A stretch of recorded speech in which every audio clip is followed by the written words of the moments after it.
Bipolar disorder. It is very difficult to diagnose, but you can pick up certain signals in your relationships. I hope you will answer what we can do without offending the other side.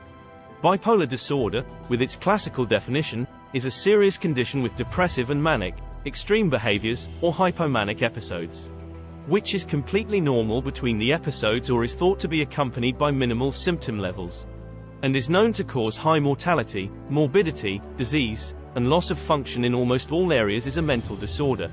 Bipolar disorder progresses with recurrent attacks. Although many studies have been conducted on the disease with neurobiological, neuroscience, foundations, its pathophysiology, nature of the disease, is not fully known. Bipolar disorder often appears in adolescence and young adulthood. Timely and accurate diagnosis and initiation of preventive treatment are very important in terms of the course of the disease. At this point, it is one of the psychiatric disorders with the highest heritability. Childhood trauma subtypes. The titles that seem to be the biggest factors are listed here. Types of childhood trauma: physical abuse, injury, such as any physical injury; emotional abuse, receiving severe verbal threats, ridicule or humiliating comments, criticism, humiliation, in a way that jeopardizes emotional or mental health; physical abuse, neglect, necessary health care, not providing, delaying care, being left alone, excluded, expelled; and emotional neglect, not responding to the child's psychological needs, not being interested in emotionally, not providing the necessary support for social development, not teaching social rules. In contrast to the age range of 16 to 25 years, where it is more common in men, the prevalence of bipolar disorder in adults is higher in women.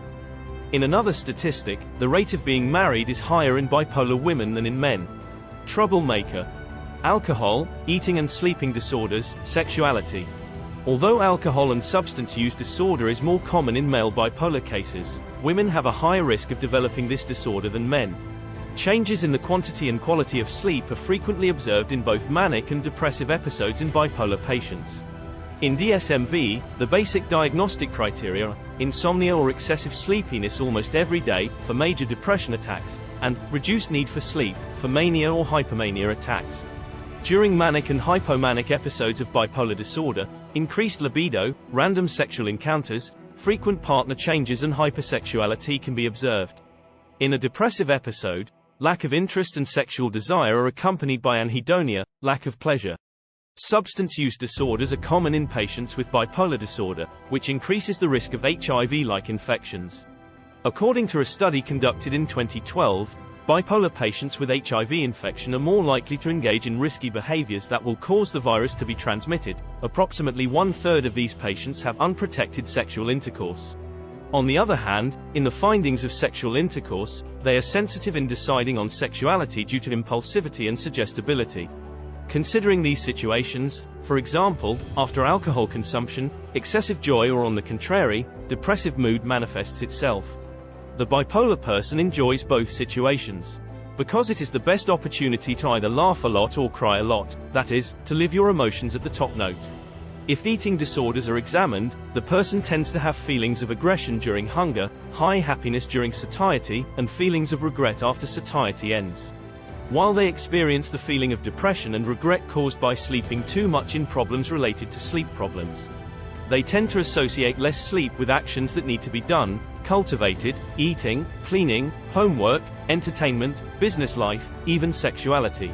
Whatever the cause, all these causes are associated with poor prognosis, decreased functionality, and quality of life in bipolar patients. Diagnosis and clinical presentation in bipolar disorder. It is vital to diagnose the disease as quickly and accurately as possible. In another study, it was stated that 69% of the patients were misdiagnosed in their first outpatient clinic application, and it was stated that approximately 10 years passed before these patients received their current diagnosis. Considering that approximately half of the patients do not seek treatment within the first 5 years, the magnitude of the problems that may be caused by a delay in diagnosis can be better understood. It is precisely when you are left unsolved and, "What am I going to do?" Worley comes into play, where you say.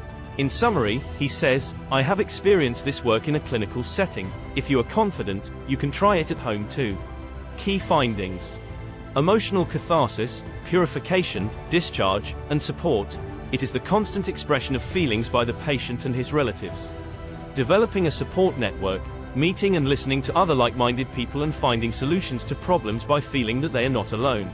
Medicine education. This is critical. Because, in general, patients do not accept the idea that they should start using drugs because they feel guilty when they are diagnosed with a chronic disease. At this stage, it is necessary to introduce the drugs, the effects and side effects of the drugs. And even when the symptoms subside, it is necessary to make them understand why they still have to continue the medication. Promoting general health. It is important for patients to understand the importance of rest, nutrition, exercise, abstinence from substance use and maintaining general health care. Everything described here is a summary of articles and research. You should definitely consult a doctor who is an expert in the field before making a personal diagnosis. You can comment below for video content ideas you would like to see. Thanks for watching. To stay savvied, please do not forget to subscribe.